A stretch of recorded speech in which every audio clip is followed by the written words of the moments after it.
Good morning students.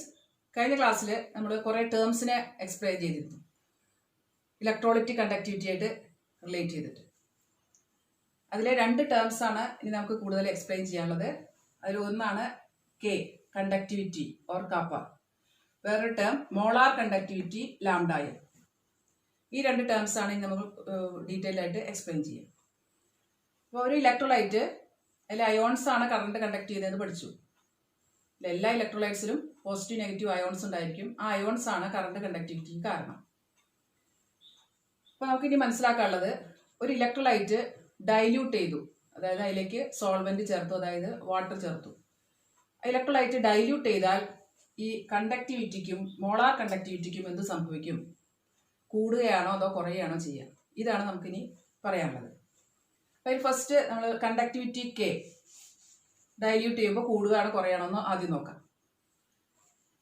അപ്പോൾ K value depends upon number of ions present in unit volume of the solution or number of ions present in 1 cm3 centimetre cube of the solution. ഒരു unit വോള്യത്തിലുള്ള അയോൺസിന്റെ എണ്ണത്തിനെയാണ് K depend ചെയ്യുന്നത്.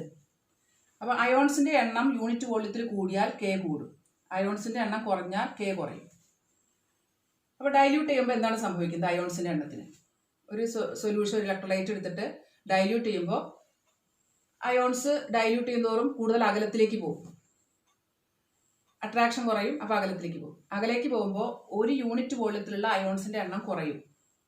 1 cm3 ആദ്യം ഉണ്ടായിരുന്ന അത്ര ions dilute ചെയ്ത solution ഉണ്ടായിരിക്കില്ല. അപ്പോൾ number of ions decreases with dilution. Due to this conductivity decreases with dilution. നമ്മൾ കണ്ടു കെയുടെ വേരിയേഷൻ എന്താണ്? ഡൈല്യൂട്ട് ചെയ്യുമ്പോൾ decreases, conductivity decreases with dilution. ഇതിന്റെ കാരണമാണ് എക്സ്പ്ലെയിൻ ചെയ്തത്. അടുത്തായി നമുക്ക് ലാംഡായം, അതായത് മോളാർ കണ്ടക്ടിവിറ്റി ഡൈല്യൂട്ട് ചെയ്യുമ്പോൾ എന്ത് സംഭവിക്കുന്നു, അതായത് കൂടുകയാണോ കുറയണോ എന്ന് നോക്കാം. മോളാർ കണ്ടക്ടിവിറ്റിക്ക് ഇൻക്രീസ് ഓർ ഡിക്രീസ്, അതാണ് നമുക്കിനി പറയാനുള്ളത്. അപ്പോൾ നമുക്ക് ലാംഡായം is equal to K into V. K means kappa or conductivity into V. V എന്താണ് നമ്മൾ ലാസ്റ്റ് ക്ലാസ്സിൽ പറഞ്ഞതാണ്. V is the volume of the solution which contain 1 mole of the electrolyte. 1 mole ഇലക്ട്രോലൈറ്റിന് ഇരിക്കാൻ വേണ്ട സ്ഥലം അല്ലെങ്കിൽ ആ വോള്യം, അതാണ് V. അപ്പോൾ ലാംഡായം K into V ആയതുകൊണ്ട് കെയുടെയും വിയുടെയും വേരിയേഷൻ അനുസരിച്ച് ലാംഡായം മാറും. അപ്പോൾ ഡൈല്യൂട്ട് ചെയ്യുമ്പോൾ കെക്കും വിക്കും എന്ത് സംഭവിക്കുന്നു? കെ നമ്മളിപ്പോൾ കണ്ടു, കെക്ക് ഡിക്രീസ് ആണ് അല്ലേ? ഇപ്പോൾ തൊട്ടടുത്ത് പറഞ്ഞത് തന്നെയാണ്. Conductivity kappa decreases with dilution. അപ്പോൾ കെ കുറയാണ്. ഇനി വിക്ക് എന്താ സംഭവിക്കുക? 1 മോൾ ഇലക്ട്രോലൈറ്റിന് ഇരിക്കാൻ വേണ്ട വോള്യം കൂടിക്കൊണ്ടിരിക്കും. കാരണം കൂടുതൽ വോള്യം എടുത്താലേ 1 മോൾ ഉണ്ടാവുള്ളൂ ഡൈല്യൂട്ട് ചെയ്ത സൊല്യൂഷൻ്റെ. അപ്പോൾ വി ഇൻക്രീസസ് വിത്ത് ഡൈല്യൂഷൻ. ഇപ്പോൾ ലാംഡായമിൻ്റെ ഇൻക്രീസ് ഓർ ഡിക്രീസ് എന്താ ഉണ്ടായിരിക്കുക? കെ കുറയുന്നു, വി കൂടുന്നു. പക്ഷേ ഈ വിയിലുണ്ടാവുന്ന ഇൻക്രീസ് ആണ് കെയിലുണ്ടാവുന്ന ഡിക്രീസിനേക്കാൾ കൂടുതൽ. അപ്പോൾ ടോട്ടൽ നെറ്റ് റിസൾട്ട് എന്തായിരിക്കും? ലാംഡായമിൽ ആ വലിയ ഇൻക്രീസിനാണ് വലുതെന്ന് പറഞ്ഞു, ഡിക്രീസ് കുറവും ഇൻക്രീസ് വലുതുമാണ്. അപ്പോൾ ഇൻക്രീസ് ആണ് നെറ്റ് റിസൾട്ട് ആയിട്ട് ലാംഡായമിൽ കാണാം. അപ്പോൾ ലാംഡായം increases with dilution. ലാംഡായം increases with dilution. അപ്പോൾ ലാംഡായം വാല്യൂ കൂടി കൂടി കൂടി വന്ന് ഡൈല്യൂട്ട് ചെയ്യുന്നതോറും കൂടി, ഇങ്ങനെ മാക്സിമം ഡൈല്യൂഷനായി. മാക്സിമം ഡൈല്യൂഷനെ നമുക്ക് എങ്ങനെ പറയാം? സീറോ കോൺസെൻട്രേഷൻ എന്നും പറയാം. അതായത് ഇലക്ട്രോലൈറ്റ് തീരെ ഇല്ല എന്നുള്ള അർത്ഥത്തിൽ സീറോ കോൺസെൻട്രേഷൻ.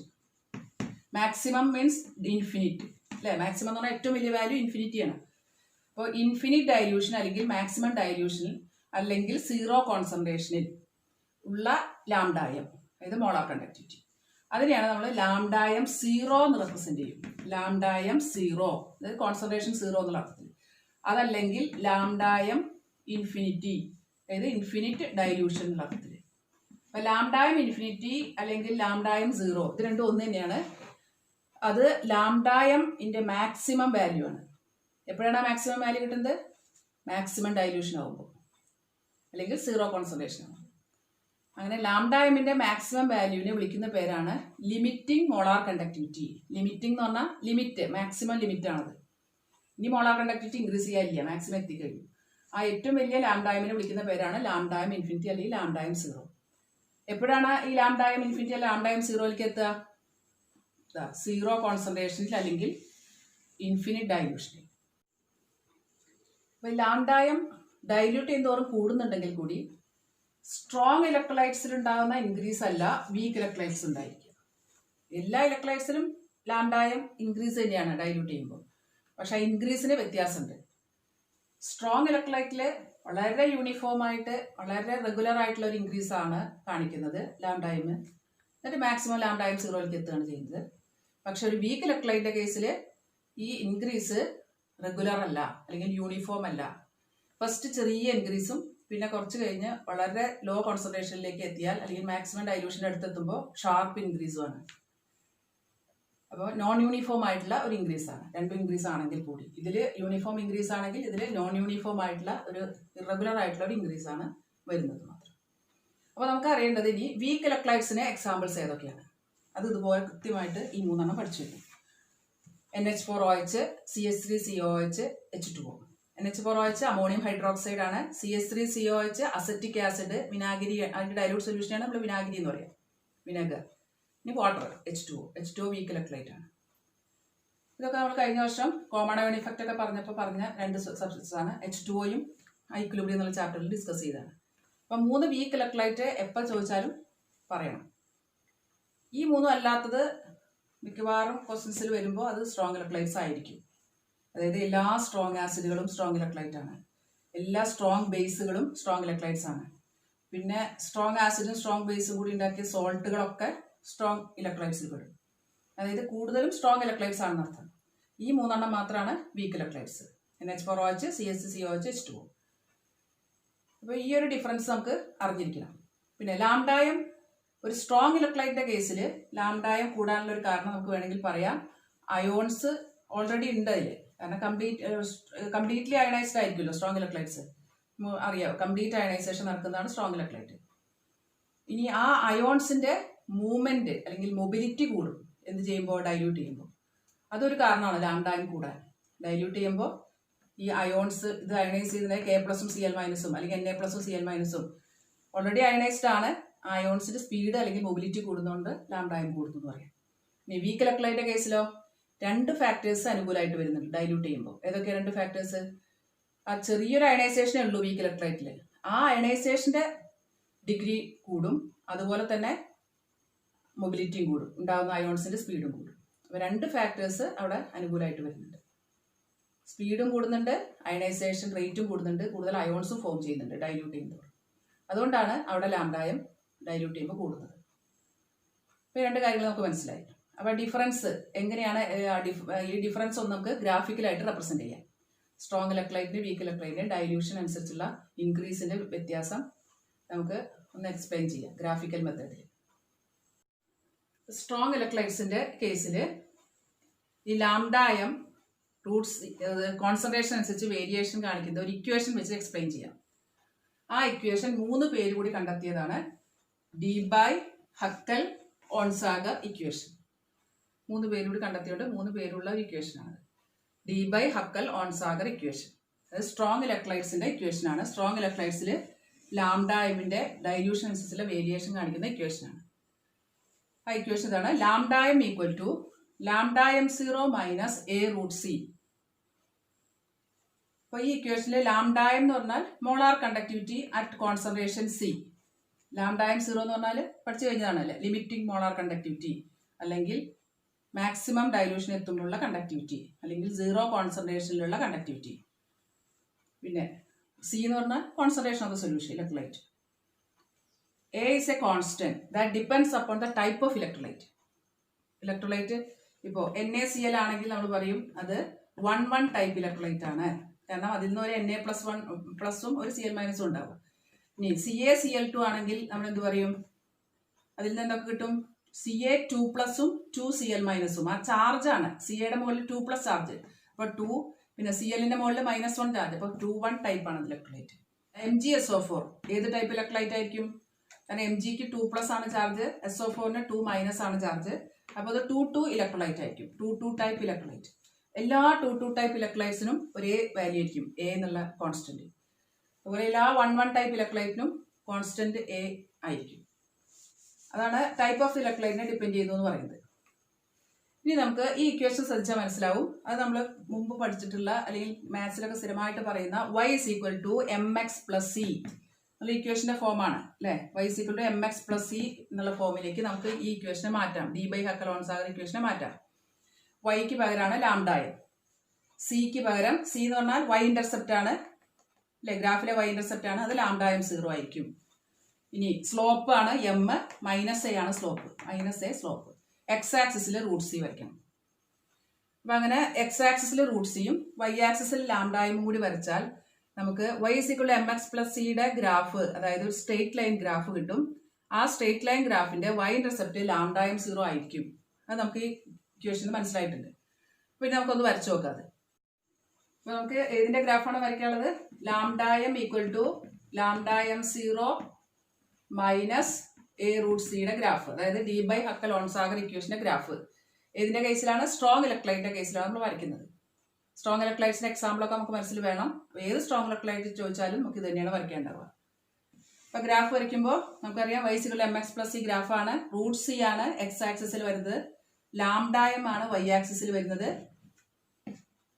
ഗ്രാഫ് വരയ്ക്കുമ്പോൾ നമുക്ക് y is equal to mx plus c യുടെ ഗ്രാഫ് ആണല്ലോ, അതുകൊണ്ട് സ്ട്രേറ്റ് ലൈൻ ഗ്രാഫ് കിട്ടും. ആ സ്ട്രേറ്റ് ലൈൻ ഗ്രാഫിന് ഒരു നെഗറ്റീവ് സ്ലോപ്പാണ്, -a ആണ് സ്ലോപ്പ് ആയിട്ട് വരിക. Slope equal to -a. അതുപോലെ അപ്പോൾ സ്ട്രേറ്റ് ലൈൻ ഗ്രാഫ് ഏകദേശം ഇതുവരെയൊക്കെ നമുക്ക് എക്സ്പെരിമെന്റ് ചെയ്ത് തന്നെ കിട്ടും. പക്ഷെ y ഇന്റർസെപ്റ്റ് കിട്ടണം. എന്താണ് y ഇന്റർസെപ്റ്റ്? ഈ സ്ട്രേറ്റ് ലൈൻ ഈ y ആക്സിൽ ടച്ച് ചെയ്യുന്ന പോയിന്റ് ഇതാണെങ്കിൽ ഈ അകലാണ് y ഇന്റർസെപ്റ്റ് എന്ന് പറയുന്നത്. പക്ഷെ ഇവിടെ അത് ക്ലിയർ അല്ല, ഈ ആക്സിസിലേക്ക് ടച്ച് ചെയ്തിട്ടില്ല. ആക്സിസിൽ ടച്ച് ചെയ്യണമെങ്കിൽ നമുക്ക് c എന്നുള്ളത് 0 ആയിട്ട് എടുക്കണം അല്ലെ. കോൺസെൻട്രേഷൻ c 0 ആണ്. കോൺസെൻട്രേഷൻ c 0 ആയിട്ടുള്ള ഒരു കേസ് നമുക്ക് ബുദ്ധിമുട്ടാണ്, അത് വെച്ച് എക്സ്പെരിമെന്റ് ചെയ്യാനും ലാബിൽ ചെയ്യാനൊക്കെ. അതുകൊണ്ട് എന്ത് ചെയ്യും?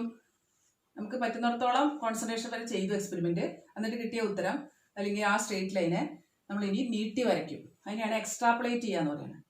0 കോൺസെൻട്രേഷനിലേക്ക് നീട്ടി വരയ്ക്കുക, സ്കെയിൽ വെച്ചിട്ട് കറക്റ്റ് ആയിട്ട് വരയ്ക്കുക. അപ്പൊ ഡോട്ടർ ലൈനിലാണ് നീട്ടി വരയ്ക്കുന്ന ഭാഗം കാണിക്കുക. അപ്പൊ നമുക്ക് ഇവിടെ ടച്ച് ചെയ്ത് കണ്ടു ഈ പോയിന്റ്, അതായത് ഈ അകലം y ഇന്റർസെപ്റ്റ് ആണ്. അപ്പൊ എന്തായിരിക്കും? ലാംഡായം 0.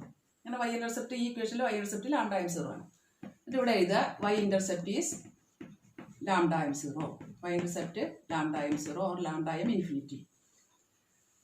അപ്പൊ നമുക്കിപ്പോ എന്ത് മനസ്സിലായി? ഒരു സ്ട്രോങ് ഇലക്ട്രോലൈറ്റില് ലിമിറ്റിംഗ് മോളാർ കണ്ടക്ടിവിറ്റി എങ്ങനെ കണ്ടുപിടിക്കാം? ഗ്രാഫ് ഉപയോഗിച്ച് കണ്ടുപിടിക്കാം. ഏതിന്റെ ഗ്രാഫാണ്? d by ഹക്കലോൺ-സാഗർ ഇക്വേഷന്റെ ഗ്രാഫ് വരച്ചിട്ട്. അതുകൊണ്ട് ഏതൊരു സ്ട്രോങ് ഇലക്ട്രോലൈറ്റിന്റെയും ലാംഡായം 0 കാണാൻ പറഞ്ഞാൽ നമ്മൾ എന്ത് ചെയ്യണം? ഗ്രാഫിക്കൽ മെത്തേഡ് എന്നാണ് എഴുതേണ്ടത്, അല്ലെങ്കിൽ പറയേണ്ടത് ഗ്രാഫിക്കൽ മെത്തേഡ്. ഗ്രാഫിക്കൽ മെത്തേഡിൽ അതായത് ഈ ഗ്രാഫ് വരച്ച് അതിലെ y ഇന്റർസെപ്റ്റ് കണ്ടുപിടിച്ച് നമുക്ക് എന്ത് കാണാം? ലാംഡായം 0 കണ്ടുപിടിക്കാം ഏതൊരു സ്ട്രോങ് ഇലക്ട്രോലൈറ്റ്. ക്ലിയർ ആയല്ലോ അല്ലെ? നമുക്ക് വീക്ക് ഇലക്ട്രോലൈറ്റിന്റെ കേസിൽ ഗ്രാഫ് എങ്ങനെയാണ് വരാം നോക്കാം. അതായത് ഗ്രാഫ് എന്ന് പറഞ്ഞാൽ √cയും ലാംഡായും തമ്മിൽ ഉള്ള ഗ്രാഫ്, √c എക്സ് ആക്സിസിലും ലാംഡായും y ആക്സിസിലും വരച്ചാൽ അത് വെച്ചിട്ട് നമ്മൾ ഗ്രാഫ് വരച്ചാൽ കിട്ടുന്ന എങ്ങനെയായിരിക്കുക? ഫസ്റ്റ് √c കുറയും തോറും, അതായത് ഡൈല്യൂഷൻ കൂടുന്തോറും സ്ലോ ഇൻക്രീസ് ആണ് ഏതിനെ? ലാംഡായമിന്. പിന്നെ ഏകദേശം 0 ഒക്കെ, അതായത് കോൺസെൻട്രേഷൻ 0 മാക്സിമം ഡൈല്യൂഷൻ്റെ ഒക്കെ അടുത്തെത്തുമ്പോൾ വളരെ വലിയൊരു ഷാർപ്പ് ഇൻക്രീസ് ആണ് സംഭവിക്കുന്നത്. ഇനി ഷാർപ്പ് ഇൻക്രീസ് ഇങ്ങനെ ഒരു കേർവ് ആണ് അല്ലെ, ഗ്രാഫ് കേർവ് ആയിട്ട് കിട്ടി. വീക്ക് ഇലക്ട്രോലൈറ്റിന് എല്ലാത്തിനും കേർവാ കിട്ടുക, സ്ട്രേറ്റ് ലൈൻ കിട്ടില്ല, അല്ലെങ്കിൽ ലീനിയർ വേരിയേഷൻ അല്ലല്ലോ. അപ്പോൾ ഇത് ഒരിക്കലും y ഇന്റർസെപ്റ്റ് കിട്ടില്ല ഇതിന്. പിന്നെ y ഇന്റർസെപ്റ്റ് കിട്ടണമെങ്കിൽ ഇത് y ആക്സിസ് ടച്ച് ചെയ്യണത് പാരലായിട്ടാണ് പോകുന്നത് y ആക്സിസിന്. അപ്പോൾ ഒരിക്കലും അതിൽ നിന്ന് y ഇന്റർസെപ്റ്റ് കാണാൻ പറ്റില്ല. y ഇന്റർസെപ്റ്റ് കാണാൻ പറ്റില്ലെങ്കിൽ എന്തും പറ്റില്ല, നമുക്ക് ലാംഡായം 0 കിട്ടില്ല. അപ്പോൾ ലാംഡായം 0 കണ്ടുപിടിക്കാൻ പറ്റാത്ത ഇലക്ട്രോലൈറ്റ്സ് ഏതൊക്കെയാണ്? അതായത് ഗ്രാഫിക്കൽ മെത്തേഡിൽ കണ്ടുപിടിക്കാൻ പറ്റില്ല. ഇത് ഗ്രാഫ് അല്ല വരച്ചത്. ഗ്രാഫിക്കൽ മെത്തേഡിൽ ലാംഡായം 0 കിട്ടാത്തത് ഏതിലാണ്? വീക്ക് ഇലക്ട്രോലൈറ്റ്സിന്റെ കേസിൽ. ഏതൊക്കെയാണ് week electrolytes? NH4OH, CH3COH, H2O. ഈ 3 ഇലക്ട്രോലൈറ്റ്സ് ആണ് ക്വസ്റ്റ്യനിൽ വരുന്നതെങ്കിൽ നമുക്ക് ഗ്രാഫിക്കൽ മെത്തേഡ് എഴുതിയിട്ട് ഗ്രാഫ് വരയ്ക്കാൻ പാടില്ല. കാരണം ഗ്രാഫ് വരച്ചിടാം, പക്ഷെ അതിൽ നിന്ന് ലാംഡായം 0 കിട്ടില്ല. അത് സ്ട്രോങ് ഇലക്ട്രോലൈറ്റ്സിന് മാത്രമേ കിട്ടുള്ളൂ. അതാണ് ഡിഫറൻസ്.